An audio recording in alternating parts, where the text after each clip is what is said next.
Amazing. So yeah, so we're going to get back to it. And I have the pleasure of announcing the next speaker, which is really cool. So I got to tell you a real super quick story. Sarah, I got an email from the Carnegie Endowment for International Peace. And they were like, hey, we want you to come to do this, this stream thing. And I didn't know who they were. So I chat GPT'd them. I was like, hey, who is this organization? Who is this person? And literally it was like, they're a big deal. You should go work with them. And so I've had the pleasure of working, with Sarah for a little while. She works for the Carnegie Endowment for International Peace, a senior fellow there, works for the ACLU, published the Disaster Dollar Database, a film producer. In 2017, recognized for her volunteer work with Hurricane Harvey and was on the Forbes inaugural 30 Under 30. So let's welcome to the stage, Sarah Labowitz.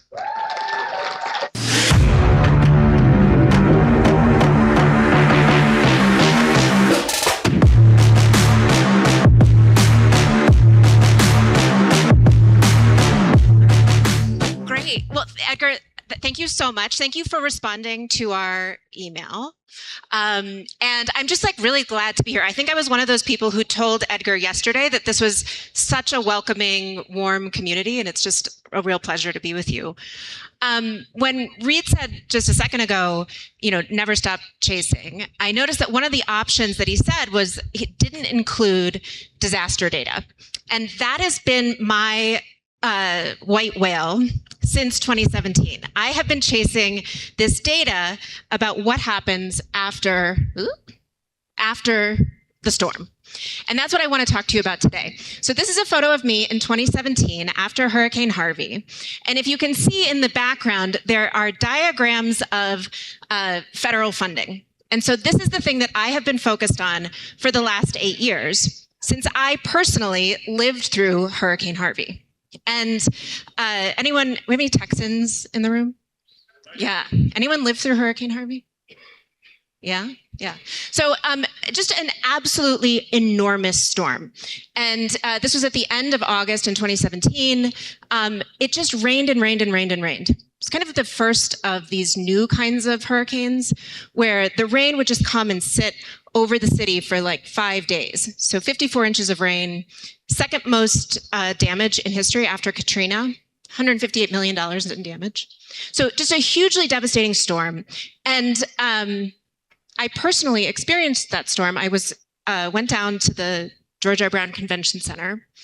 And has anybody had this experience where you live through a really traumatic event like a hurricane or a tornado? And you find a sense of community in the aftermath, that sort of heaven and hell feeling where it brings out the worst thing that a community has ever gone through. And at the same time, the best that a community can bring together. Has anybody had that experience? I find that in this community, one of the things that really attracts me to it is that you're a community also of helpers and people who want things to get better, make people more resilient, make them safer for the next disaster. And so I became really, really interested in this idea that after disasters, there is also a window of opportunity, a window of care where people feel really connected to each other. They feel really connected to their place. And there's also a lot of money that flows after disaster. So after the hurricane, I went to work for the city of Houston. And I was the assistant director for policy and communications at the housing department. And there was this big question of what resources were we going to get to recover from this enormous storm? And my job was essentially to fight with the state of Texas and the federal government over control of the federal money that was going to come to our region for our recovery. And eventually, we won control over about $2.5 billion for the city and the county. And it turns out that you can do a lot with $2.5 billion. So I looked up yesterday, and as of yesterday, the city of Houston has built more than 3,500 homes. 80% of those homes are affordable housing with just about $370 million. So I'm really interested in this question of what happens after the chase and what can you do with federal money after a disaster. So that was in 2017. In 2022, I had the opportunity to come to Carnegie, and I came to them with this idea that nobody could really see. I kept talking about this database that I wanted to build. It's called the Disaster Dollar Database, and it really was driven out of my experience working for the city of Houston and not knowing how much federal money was going to come to us. What could we do with it? How did that compare to other disasters? And so they kind of said, okay, here, like you can have some research assistants and you can puzzle this out. And, the last panel talked a lot about following that passion for ideas and for information and going down rabbit holes. So this has been my rabbit hole since 2017. And we were able then to build this database of disaster data and how much money comes to communities at the incident level. So I'm really passionate about storytelling and how do you understand your own experience of disaster and what money might be available. So I want to kind of inspire you that you can kind of extend the story of any disaster into its recovery, and that we can tell that story at the incident level. Just a quick word on why we're doing this in the Sustainability, Climate, and Geopolitics program at the Carnegie Endowment for International Peace. It's because managing emergencies and keeping people safe is like the core bedrock of national security policy. And the US federal government spends a lot of money, has a lot of policies about disaster recovery. That's all after the sort of drama of the chase. But my argument and my pitch to you is that there is a ton of interesting things that happen in that aftermath of disasters that is an important story to tell. This is the Zoom that we invited Edgar to. And when you think about how you all are communicating about weather to a big audience, one of the things that we do really well is communicate to people like members of Congress and the media and the federal government, so like FEMA and stuff. So we spend a lot of time honing our communication skills for that audience. And I was really interested in how people like Edgar and Jordan Hall, how they communicate to an audience that's really big of people who care a lot about disasters. So shout out to Edgar. I don't know if anyone can see Jordan. Lower left? Yes. Okay. So they said yes, which we appreciate. And thank you to ChatGPT for hyping our reputation. Okay. So what I want to do is give you a kind of 101 of disaster recovery. Because remember that I said, I think there's so many interesting stories. When you think about the niche that, was it Max who was talking about everyone needs their own niche? So I think that this is just a huge opportunity for storytelling and for digging into big questions, for doing it at the really local level. So let me just give you the 101 of how disaster recovery works. I'm going to talk to you about 3 programs. There's a lot more programs, but these are 3 big ones. So there's FEMA individual assistance, FEMA public assistance, and then the worst acronym of all time, the HUD CDBG-DR program. And so anyone know about FEMA? A little bit? Anyone ever applied for FEMA? I have. No? Okay. What do you think of when you think of what FEMA does? Disaster response? Recovery? Yeah. So FEMA gives money to individuals, you can apply for FEMA help. It can supplement your insurance or any donations that you get. So that's one program. That's the individual assistance program. FEMA public assistance, has anyone ever heard of that? No one. It's the biggest program. And it does things like backfill your community budget. So if you are a community that has a city budget of $10 million and you have a huge disaster, that very quickly exceeds your community's capacity to deal with that disaster. So the federal government, FEMA, will backfill your spending, usually at about 75% FEMA, 25% your community. So it covers things like debris removal, rebuilding public buildings, rebuilding public utilities. All of that can be funded by FEMA. Last program, CDBG-DR. There's a prize for anyone who can say that really quickly. But that program is for long-term housing recovery, housing and community recovery. So you can do things like if your affordable housing stock was really badly damaged in a storm, you can rebuild it with HUD dollars. So there's a lot of different kinds of money available. And it's a lot of money. So those are really big numbers. About $19 billion out the door since 2003 to individual households, $106 billion to communities, state and local government, and $55 billion, again, to state and local government for long-term housing recovery. $3,100, that's about how much the average household has gotten when you qualify for FEMA assistance since 2003. So FEMA assistance, that program that a lot of us think about when we think about like, what does FEMA do? When they're cutting checks to individual households, it's not a very big check. Much more of the money is going to what is the community as a whole doing? I also want to give you a sense of the timeline for recovery because it can take so long. As I think about the storm chasing community, a lot of the energy is in this first immediate bucket. So this is where search and rescue is happening, mutual aid. One really important thing that's happening is damage data collection, because that informs everything else that's happening in the future in terms of how much money a place is going to get. Then in that first year, you're getting a federal disaster declaration. You're starting debris cleanup. Maybe your FEMA programs are starting. Temporary housing, people are having to find temporary housing. FEMA actually covers some of those costs. Then when you get 1 to 2 years out, you're starting to rebuild housing. You're planning for long-term rebuilding. And then critically, Congress might give you more money.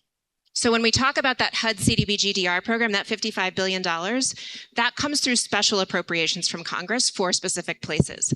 So if you get that money, it can be just transformational for a community. And that's really when we start to see the 3 to 20-year timeline.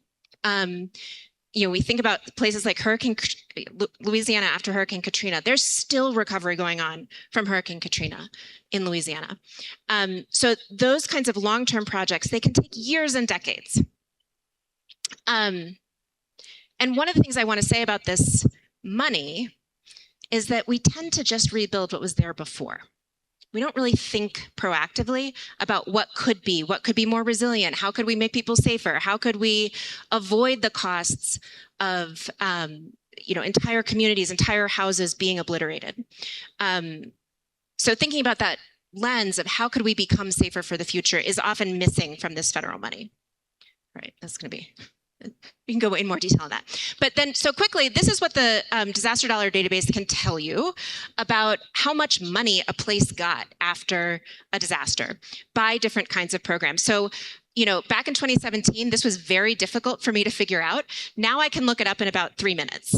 And what I can tell about Hurricane Harvey now is that it's about $4,400 that individuals got from FEMA's Individual and Households program.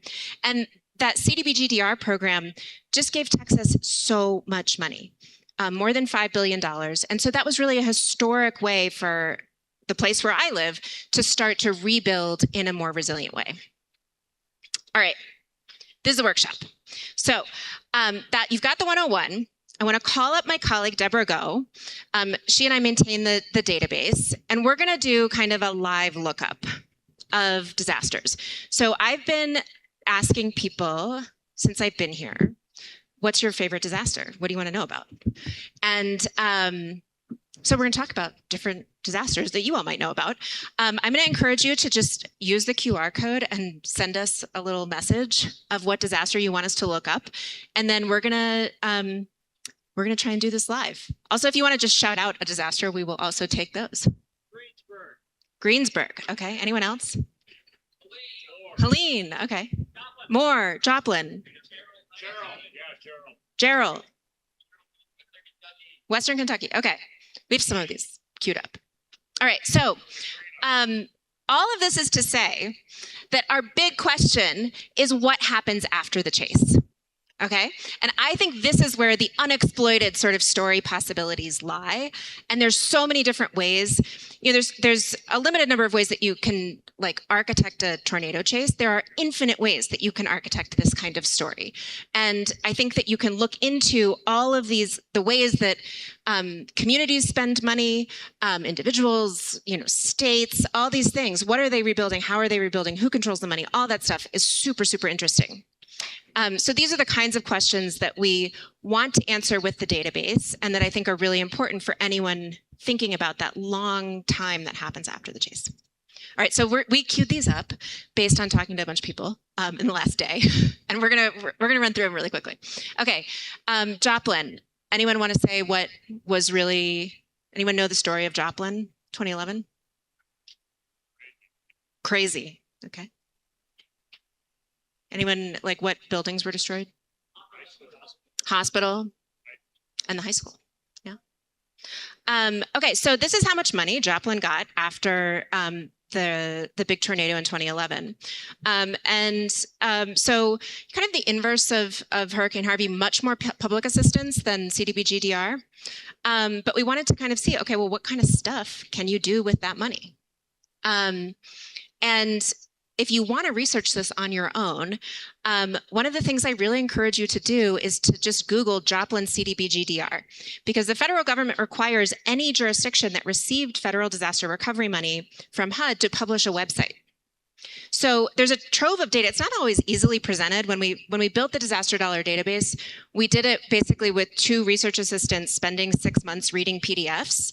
But we did it. And so it's not necessarily consistently presented, but they have data in these long reports, these long PDFs, and you can figure out, like, what did they build? So as we were looking into, like, okay, what did they build with this money in Joplin? So one of the things they did was rebuild the high school.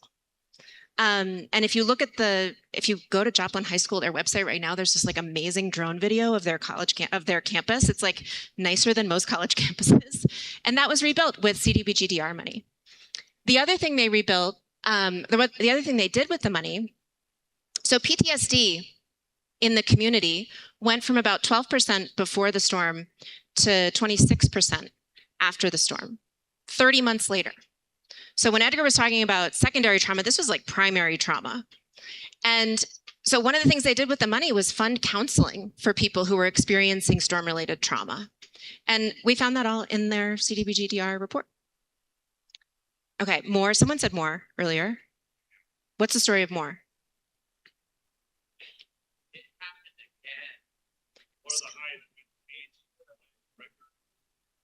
Yeah, high wind speeds repeatedly.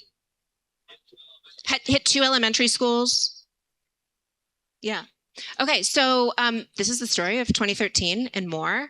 And what jumps out at you here? It's a lot of CDBG-DR money. $99 million, about $55 million in public assistance. And so what do they do with that money?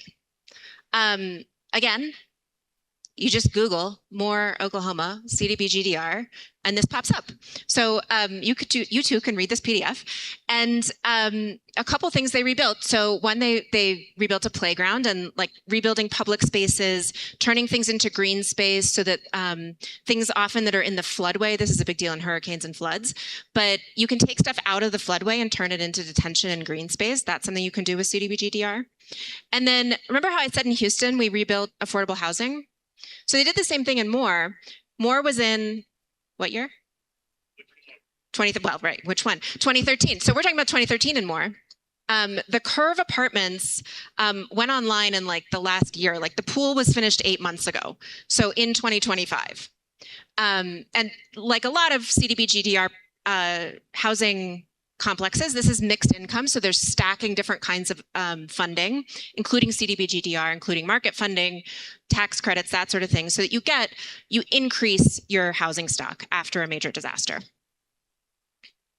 Rolling Fork. Was anyone in this room there? No one? Anyone know the story of that tornado?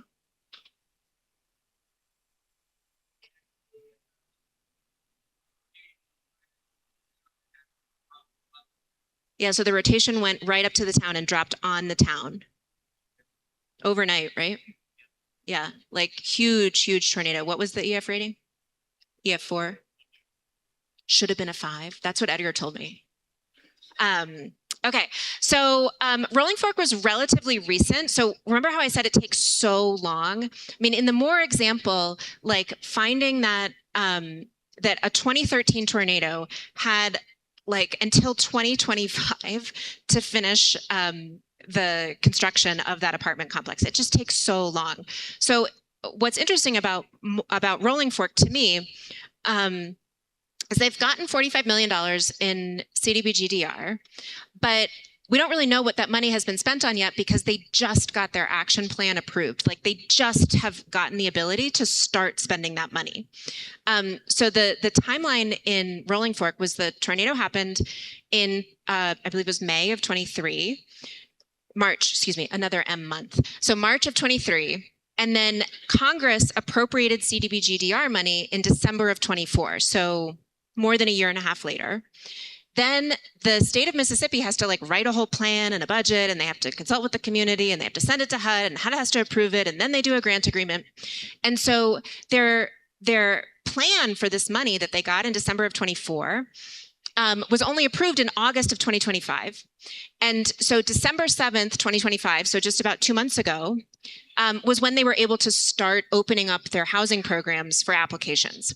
And so when you go into one of these PDF documents, one of the things you get is a budget. Okay, so what is their plan for how they're going to spend this money? And what's interesting to me about, if I'm thinking about stories that I want to tell about Rolling Fork or what's happening, I want to look at, okay, they're spending money on administration and planning. That's kind of boring, but affordable rental housing. So that means they're going to issue multifamily contracts to build affordable rental housing. Well, how many units are they going to get? What's the mix, affordable and non-affordable? How affordable is it? They're going to have a big program, 22% of the budget, for owner-occupied housing. So that means that people who weren't able to rebuild with just FEMA money, with just insurance money, they're going to get some help to be able to harden their homes and repair them. Infrastructure, 28% of the budget, and economic revitalization, 16%.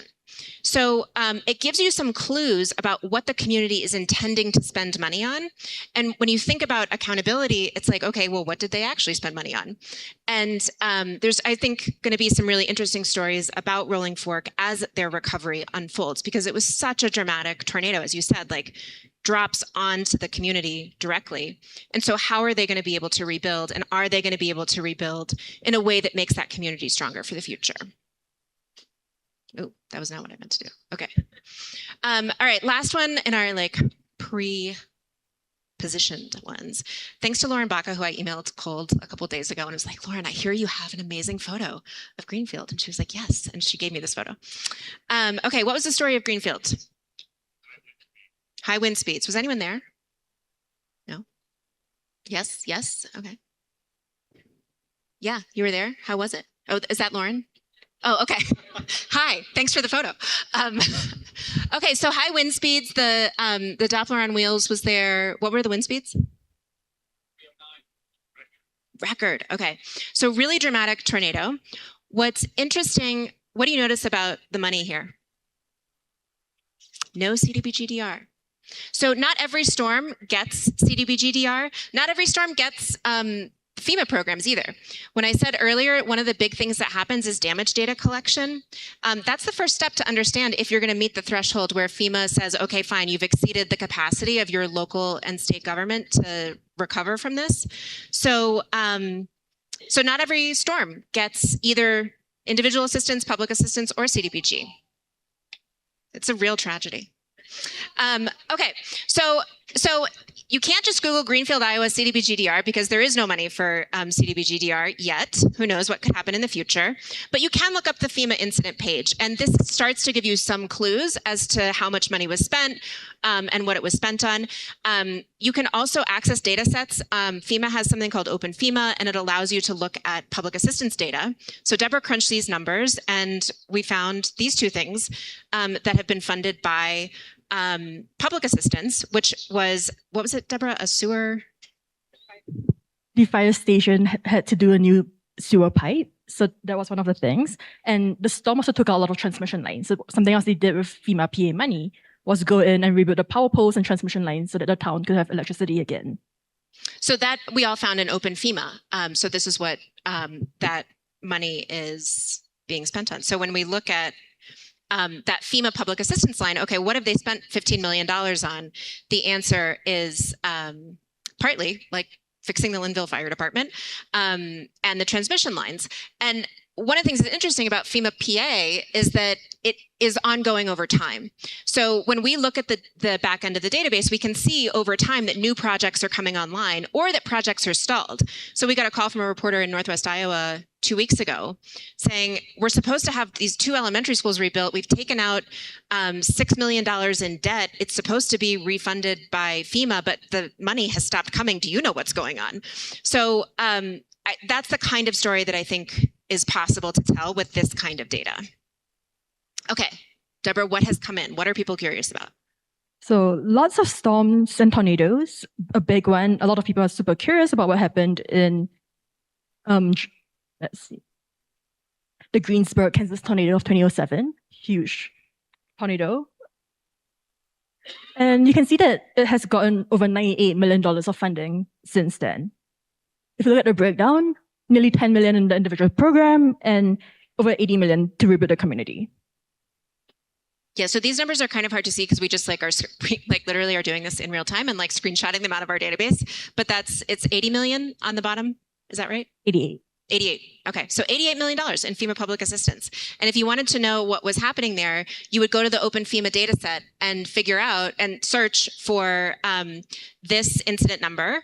And you would be able to see things like, okay, new storm drain for the fire department. Next one that people had a lot of questions about, Hurricane Katrina, one of the most devastating storms to have ever hit the US. And you can see that it's gotten a lot of money, $23 billion since it has happened in 2005. A large part of that comes through HUD funding, but also public assistance funding in clearing debris and rebuilding schools, rebuilding roads. So it's gotten nearly 13 billion just from public assistance from FEMA alone. And some of those, I spend a lot of time watching like FEMA press conferences and events. And one of the things that's really come up a lot this year is how there are still projects on the books from Hurricane Katrina that are still being closed out on FEMA's books. So this is like a really politically animating issue right now in the discourse about disaster recovery. What else? What's next? Next up, we have the Hurricane Helene. Who was that? We had some of the younger chasers were you guys would you guys visit North Carolina? Yesterday, some folks were talking about how they visited North Carolina. Was anyone chasing Helene or in Helene? Yeah? What was that like? Do you want to say? It was rough. Succinct.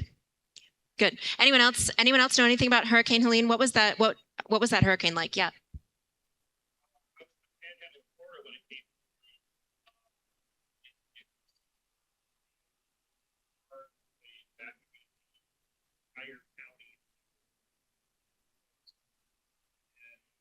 Assignment took me to North Carolina later, and really the way that community was just devastated. Yeah, so even a few months later, the way that community was devastated reminded you of Hurricane Katrina. So just really intense devastation.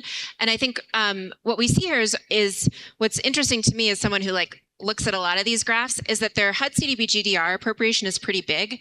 I would anticipate that their FEMA public assistance line should be bigger.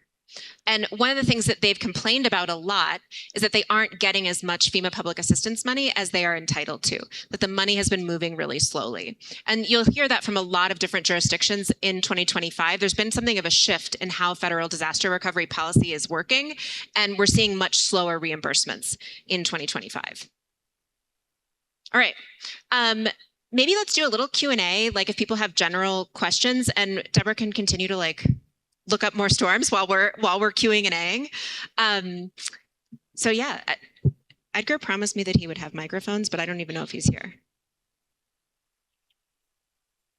Does anyone have a roving mic? Tech team? We're working on it. Okay. Anyone have questions generally about what's going on when you follow the money? Yeah, we'll go in the back and then in the front. Hold on.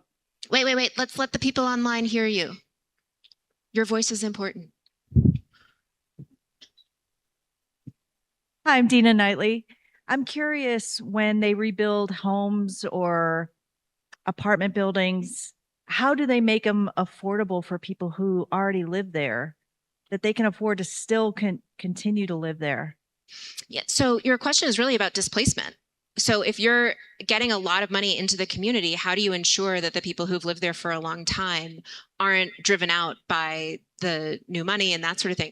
Huge issue for communities. And it's one of the reasons that HUD requires a pretty extensive community consultation process, because that's what your local government officials who are suddenly find themselves managing, sometimes $1 billion, tens of millions of dollars, hundreds of millions of dollars. That's the question that your community has to decide. And so I think if you live in a place that's been hit by disaster, you've probably seen some of this stuff about like community meetings and stuff, which can be kind of boring, but turn out to be really important in how is our community going to address this issue and make sure that we're not displacing people who have been here for a long time. Yeah, and we had a question in the front. Okay, I'll repeat your question because I think if you're online, you can only hear if we're mic'd. Now that you've all this data aggregated, you can retrospective back on different steps. What other benefits are you seeing for future? So the question is, okay, now that we've amassed all this data and we can look to the past, what do we think about the future and what are we doing with it? So what a great question. And I think I sit in my job is in public policy. So like answering questions like, what should the government be doing? And as we look at the last year, there's something really significant going on in the way that disaster recovery is done in the United States. So after Hurricane Katrina, did anybody watch the 20th anniversary coverage of Hurricane Katrina? Like there was that Netflix special. And there were obviously like a lot of problems in the way that the federal government, state, local government responded to Hurricane Katrina. And in the aftermath of that storm, there was this like kind of wholesale reimagining of disaster recovery. And they did things like, one of the big issues was that there wasn't someone qualified who had a lot of emergency management and leadership experience running FEMA at that time. That was a big problem. And so Congress required that the person managing FEMA have leadership and disaster recovery experience at a senior level. But they also developed this whole framework for disaster recovery that's like locally led, state managed, federally supported. And that's been the template for disaster recovery for the last 20 years. That's really the template that I have described to you in all of this data, that like the local government does what it can. Once its capacity is exceeded, then the federal and state government come in. In 2025, we started to see a real shift in how the federal government is thinking about disaster recovery. And so one of the ways that we use this data is to kind of participate in those debates. Like, what should FEMA do? What should FEMA's role be? Because one of the big criticisms there's a couple of big criticisms of FEMA over the last 2 decades.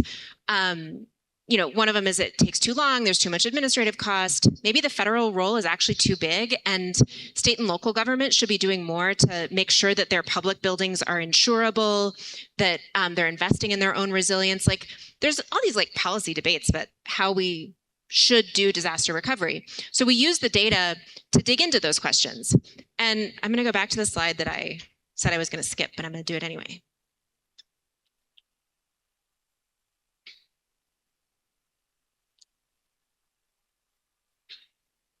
There we go. Okay. So one of the things we do is there was a question earlier about what do you do if you love both tornadoes and art?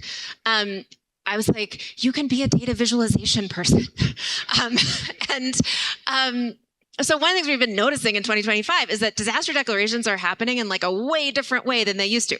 So in order to activate federal disaster recovery assistance, you have to have a federal declaration of disaster. So the federal government has to say, yes, so-and-so governor, we've read your request, you've documented all the damage, we agree that it has met the threshold for federal help and we're sending FEMA. But the real challenge this year has been that instead of considering those requests on a rolling basis, the federal government is waiting sometimes 2 months to consider that request, which means that you're waiting and waiting and waiting as a local community for the vast resources of the federal government to show up. So even if they eventually show up, if you've had to manage this disaster for 2 months on your own, your recovery is going to be pretty different. So one example that I've really focused on Anybody know the St. Louis tornado? Okay, yeah. Do we have some Missourians? Yeah. What was the St. Louis tornado?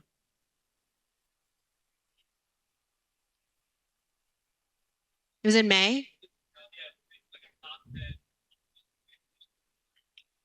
Wait, what? May 16th of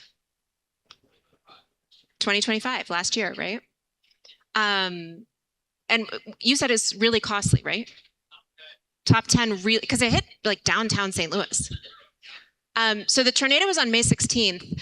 They didn't get a disaster declaration. So it's like obvious, I was in St. Louis over the holidays, and like St. Louis still looks like, just it's devastated. Like the number of buildings that are still blown out. Like we were driving around, I was with a friend and we were driving past the neighborhood that was hit really hard, and like just whole faces off the building, and like you can just see into people's bathrooms. And this was, 8 or 9 months after this tornado. And so usually with that kind of tornado, it's a pretty like open and shut kind of case. Of course, you need federal resources to recover. You would expect a pretty quick turn on that disaster declaration. So May 16th, they didn't get a disaster declaration until June 9th. And so that meant that they were left to manage this enormous tornado, like really historic, completely on their own with local resources before they had the benefit of FEMA coming in. Or to have things like, once you get the federal disaster declaration, it unlocks all kinds of federal programs. I've talked about 3 programs here, but there are just so many different federal programs: the Small Business Administration, transportation, agriculture. Disaster food assistance is something that you can unlock when you get a disaster declaration. Like anyone who's in this community knows that, like, when a tornado hits or a hurricane hits, it's huge strain on local infrastructure. If it hits at the end of the month, people often don't have money for food. There might not be food in the community. So like having that disaster SNAP, that disaster food assistance could be really important, but it doesn't get unlocked until the disaster declaration happens. So one of the things we do with this is like the longest answer ever. What do we do with the data? So we try to help inform what are these big discussions that are happening about what is the role of the federal government? What should we be doing as a country? The initial question that my whole job is to answer is like, what is the role, how should the United States manage disasters so that we keep people safe? That's part of our national security. And so we need to get this policy right. So that's what we do with the data. Longest answer ever. Okay, in the back. And if you're on the side, it's really hard for me to see you, so you might have to like really wave your hand. Hi, my name is Cody Dunkel. I'm from Omaha, Nebraska. I've got a question in regards to how do you think, if you take pre-2025, how do you think they could streamline the process of going from the federal to state to local level and advocate for better alignment between the three? Because I noticed that some states are much more aligned in the emergency management side than others. Great example would be Iowa. Iowa is very, very, very good at emergency management. I've, as from firsthand experience with the Greenfield tornado, with the Minden tornado, they were on top of it right away, but not every state's like that. So I'm curious your opinions on that. Yeah, so you make a great point that it really varies state to state. And when you think about careers in this field, like emergency management is a huge field that people go into. And you're right that like there are different capacities state to state. One of the pieces of data that we look into is the difference between Texas and Florida when it comes to pulling down public assistance dollars. Like what you see is that the head of emergency management in Florida, Kevin Guthrie, has built a machine for how to pull down those public assistance dollars. And as a result, with similar kinds of storm data, Florida gets way more public assistance money than Texas does because of the way that they structure their state government when it comes to emergency management. So there are differences. But there's another part to your question, which is, okay, how could you streamline that money so it doesn't take quite so long and that there is more integration? So first of all, let me say that I think it makes a ton of sense that we have a FEMA disaster strike force. Like it makes no sense for each state to have to invest in its own disaster team that hopefully doesn't have disasters every few months that it has to respond to. Like most states do not get multiple disasters in a year for multiple years in a row. And so it really is great that we have a FEMA team that can deploy all around the country. When it gets to the longer term assistance, like reimbursements for public assistance, huge amount of administrative excess, I would say. So I live in Houston, and I was talking to a friend who runs a small museum there. They got, I think, $3,000 from Hurricane Beryl because their museum was flooded from public assistance dollars. She said the number of phone calls that we had to have and the number of people that were on them to get this $3,000, like we easily spent more money on the phone calls, making sure that we weren't wasting or abusing or having fraud in our $3,000. And that's something that a lot of people have been criticizing is the administrative cost. So one solution Craig Fugate was the FEMA administrator for about 8 years under President Obama. He lives in Florida, former Florida Emergency Management Director. He's like, you want to talk about nerd communities. He's like, his passion is cost estimation. And so if instead of having to go on a receipt, every time you spend money, you send your receipts to FEMA and then they send you a reimbursement, that we could all agree with professional standards and permits that okay, we agree on the cost estimate of rebuilding your elementary school, and we're going to give you that money, and we're going to do oversight and auditing on the back end to make sure that it's no waste, fraud, and abuse, but that simple switch from a reimbursement method to a cost estimation method would actually increase speed and really help with communities that have to take on debt. So I think it's kind of sometimes hard to see, but tornadoes often hit smaller communities, and those communities have small budgets. So if you have to rebuild your elementary school that you did not plan for, and maybe you just rebuilt it a couple of years ago, that's like going to exceed your annual budget, and you're going to take out loans in order to fill that gap. And so if we switch to a cost estimation method, that would reduce the debt burden on especially small communities. Yeah. And again, if you're on the side, I'm sorry, I'm not ignoring you. I just can't see you because of the lights. So. Name's Robert Payne. I am out of Wisconsin, but that's so much better. Don't yell at me, right? I'm out of Wisconsin, but I grew up in Florida, and my question really focuses on how much of a problem is predatory disaster opportunism, or you might have heard the term disaster capitalism. I know it's been a problem in Puerto Rico, and I know this is a fictional account, but I think we've all are familiar with the concept after watching the second Twisters movie. But that's kind of where my mind is at. How realistic is that a problem in the United States mainland? And if it is a problem, what is being done about it? Great question. So there's kind of like two levels. So on the one hand, there's like contractor fraud. And, if you've gotten your $3,000 from FEMA and you've got some insurance money and you're trying to maximize the rebuild on your house, and you live in an area that people know a bunch of like federal money and insurance money has just come into, contractor fraud is a huge issue in a lot of communities. So I live in Houston. We've had a lot of disasters. And one of the things that our county attorney has done is really like prominently started to prosecute contractor fraud after disasters. And I think that's something that like your local county attorney, your local law enforcement officials can decide to prioritize that kind of fraud. And I think that's a good thing because it deters that kind of practice, but it's really common. And it's really sad because it exploits people often who are older, who don't have very much money. They often, the money that they are getting, it just takes all of that away. And then they aren't left with very much to, fix really serious issues in their houses. The larger question is about kind of disaster capitalism. And when you look at numbers like the numbers that we're looking at, like Hurricane Harvey, like this is a huge amount of money. And so there are a ton of for-profit firms that come into a community to administer the money. One of the huge issues after Hurricane Katrina was the community was super dissatisfied with the main contractor that implemented their recovery. They made off with like $98 million in profit, and homeowners weren't able to get help from the program. So I think that is a really big issue. And especially when you have this much money on the line. Is it really getting to the people who it's meant for and who really need it? Go ahead. And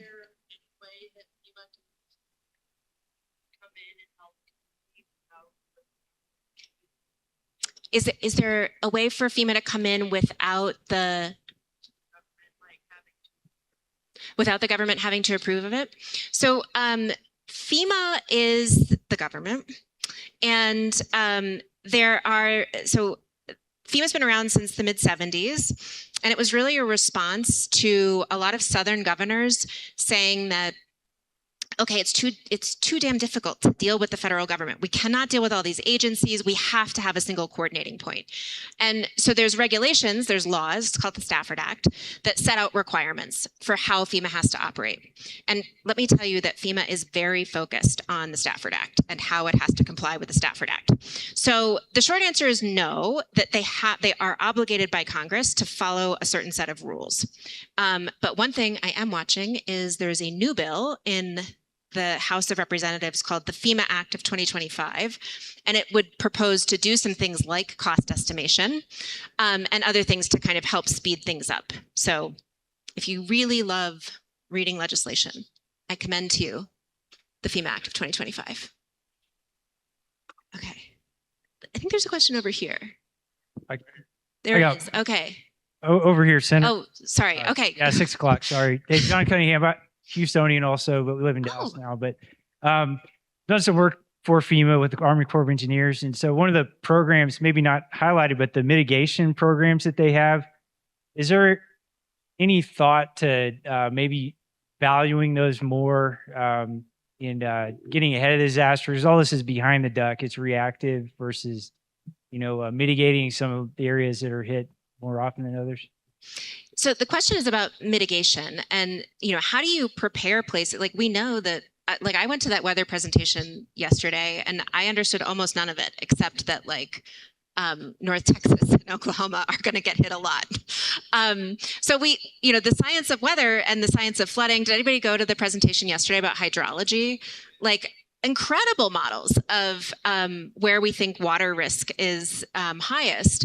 And so it might make sense that we spend some money, instead of spending so many billions of dollars on the back end, could we shift some of that money to the front end? My hope and ambition as we think about the future is that shift starts to happen. I wouldn't choose to do that through the kind of chaos policymaking of the last year, but I think that what's gone on in the last year and some really tough questions, some really significant slowdowns of money into local places is causing local and state government to rethink, okay, maybe we do need to budget more money to for exactly this. We know we have areas that need to get out of the floodplain or that are really vulnerable to high winds. And so we need to, on the front end, invest to make sure that we can keep insurance in our jurisdiction. People can afford the insurance. And we're not experiencing so much loss when we have a repeated cycle of disaster. So hope is not a policy, but my hope is that we are shifting toward more mitigation. Yeah. Jason has the microphone, so he's in charge. Hi, Sean Voisey-Olson. I'm from Scottsdale. In light of what you just discussed about changes in policy, new legislation, obviously changing political climate, what can we do as chasers, as members of the meteorological community, as community organizers in order to help shape what the future of FEMA and disaster relief looks like, both in communities, but in policy and legislatively? Beautiful question. One is I think you can talk about recovery more. And one of the things I want out of this data is to I'm more than happy. Call me up, email me, whatever. If you are curious about a place, I want to jam out on data with you. Because I think that you guys are incredible communicators. People really listen to you. And I think talking about that, we should be, we all want affordable insurance. We want the damage to not be as bad. When, we don't want to see homes wiped off the map. We don't want to see towns wiped off the map. So what can we be doing now to think about that future? You guys know probably more than anyone what it's like to experience disaster over and over and over again. And so you can help people imagine what it would be like to do things differently.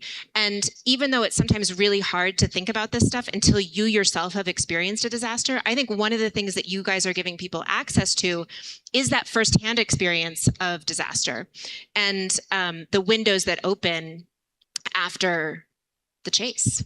So let me put if you want to find our data, so many slides. Okay, so you too can access the disaster dollar database. And we'd love to, if you ever want to talk about this stuff, seriously, open invitation. Yeah. Right here. You could yell, I'll repeat what you said.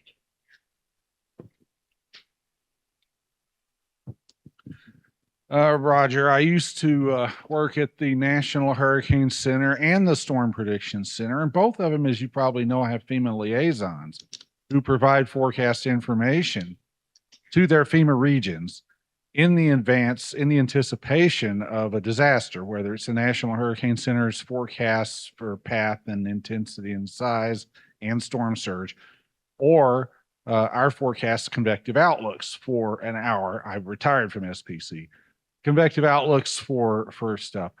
How can FEMA better use forecast information like that as a whole to marshal resources into areas in advance of or during the disaster, to the extent it's safe to do so, in order to just get the ball rolling a little bit sooner and to alleviate some of the problems like Kate Hale had down in Dade County after Andrew when she said, "Where is the bleeping cavalry?"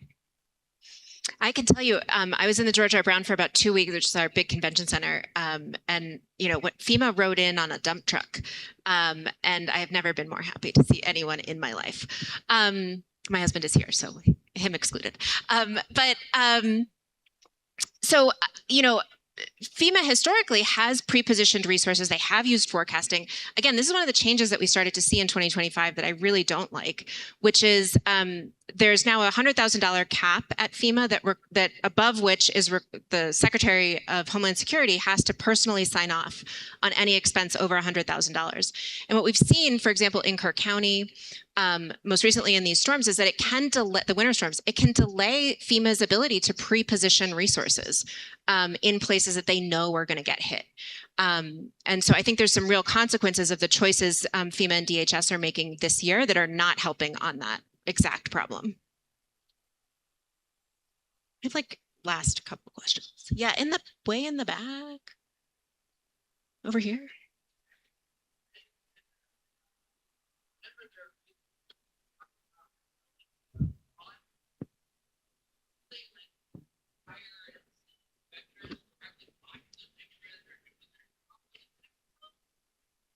So the question is, don't they hire inspectors for fraud? Yes. And when I worked for the city of Houston, one of the scariest days was when the local FBI came in and they were like, "We are watching. If you try to do fraud, we will prosecute you."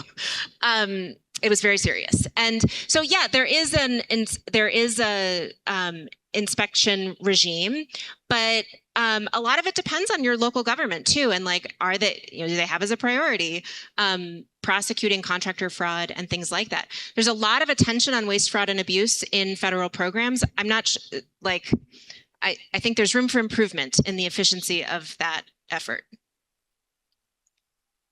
All right, last question. On my left, someone Right here. Over here. I'm blinded by the light, so go for it, whoever you are.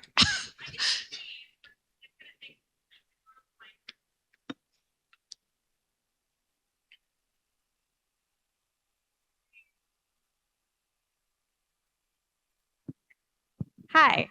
So I'm a licensed mental health therapist, and that's the big thing that I think about when we talk about more resilient communities, and particularly beforehand is prepping those communities with skills and other mental health resources they may need, community support.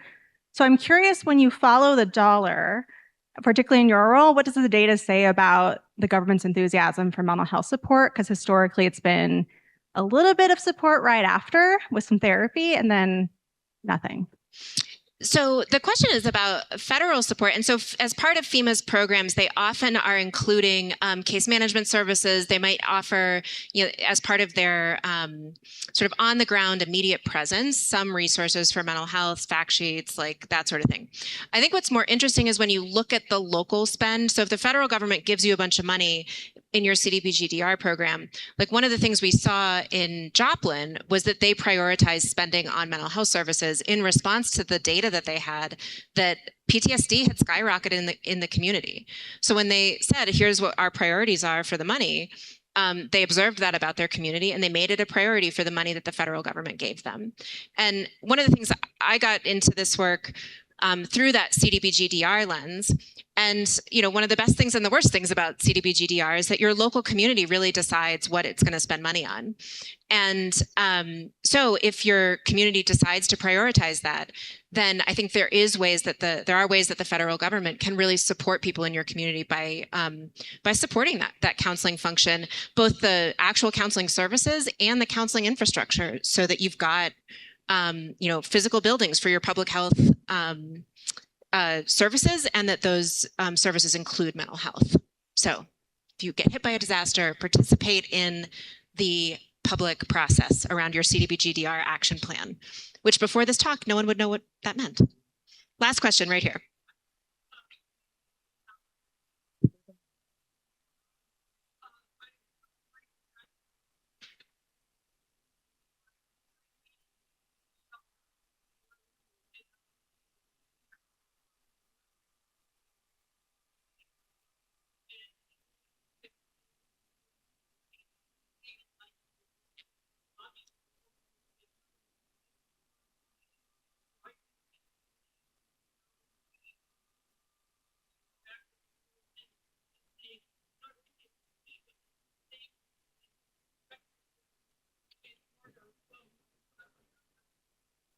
Okay, amazing. I want to repeat that question so everyone can hear it. But you said you're just like a normal homeschool mom, and yet you're doing like amazing advocacy work to advocate for disaster shelters in communities that are likely to get hit by storms, and how could you use data to make the case to state government, local government, whatever? Edgar told me when we first connected, Edgar told me about the amazing fundraiser that happened, I think for Rolling Fork, for some of the to do shelters there. And like the first thing that came to my mind as someone who follows federal money is like, can federal dollars pay for that? And so one thing I would do if this was, it sounds like you're doing amazing work. I would look up the places that you want to build shelters and see if you can make the case that, oh, wait, there's federal money. Why don't we prioritize shelters as a way that we spend federal money? And when we looked at Moore, Oklahoma, as everyone said, like hit over and over and over again, one of the really sad stories about the elementary schools that were hit is that they didn't have storm shelters. They didn't have tornado shelters. And so when those schools are rebuilt, they're rebuilt often with federal dollars or insurance dollars, and they can be rebuilt with shelters inside them. So the federal money can be really hard to see. I hope that our database makes it easier to visualize, but really what I hope is that it makes it easier to imagine what could be possible if we spent more resiliently, if we spent with a view towards the future and the world that we want to live in with fewer disaster damage, less disaster damage. Thank you very much.